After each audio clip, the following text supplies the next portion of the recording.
और लखनऊ में जुमे की अलविदा की नमाज ईदगाह में सकुशल संपन्न हुई। अलविदा की नमाज को लेकर इस्लामिक सेंटर ऑफ इंडिया में भारी सुरक्षा व्यवस्था के इंतजाम किए गए थे।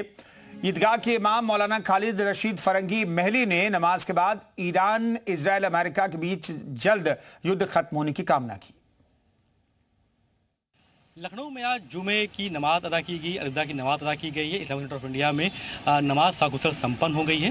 इस्लामिक सेंटर ऑफ इंडिया के अध्यक्ष मौलाना खालिद रशीद फरंगी महली साहब हमारे से मौजूद भी हैं। आज जो नमाज अलविदा की अदा की गई, किस तरह की दुआ की गई फिलिस्तीनियों के लिए और जो युद्ध चल रहा है उसके लिए क्या खास दुआ करी गई?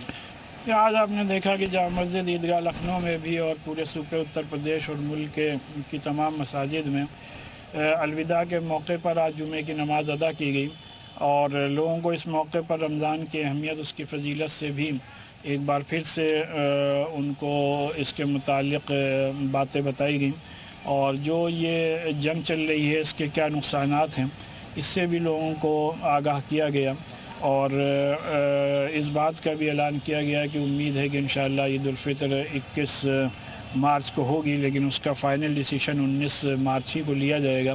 और उसी के साथ साथ नमाज के बाद दुआओं में अपने मुल्क की तामीर तरक्की और हिफाजत के साथ साथ इस जंग के ख़ात्मे के लिए और इस जंग के ख़ात्मे के लिए खुसूसी दुआएं की गई और पूरे अरब कंट्रीज़ में और पूरे मुल्क और पूरी दुनिया में अमन कायम हो, इसके लिए भी दुआ की गई। आपने ये कहा कि तमाम ऐसी गल्फ़ कंट्री हैं जिनसे कोई मतलब नहीं था, उन पर भी हमला किया गया, वो ठीक नहीं किया गया, उसमें कई महसूस करते हुए जैसे पहले अमेरिका और इसराइल ने जो ईरान पर हमला किया वो भी एक गैर क़ानूनी हमला था, सभी ने उसकी मजम्मत की और उसके बाद ईरान की तरफ से जो पड़ोसी ममालिक पे जो हमले हुए हैं या हो रहे हैं उससे भी लोगों का नुकसान, उससे भी लोगों के नुकसानात हो रहे हैं।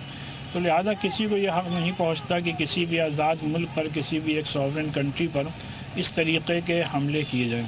बात करने के लिए हमारे साथ इस्लामिक सेंटर ऑफ इंडिया के अध्यक्ष हैं मौलाना खालिद रशीद फरंगी महली साहब हैं। हालांकि आज नमाज के बाद इजराइल और ईरान में जो जंग चल रही है उसका खात्मा हो, इसके लिए दुआ करी गई।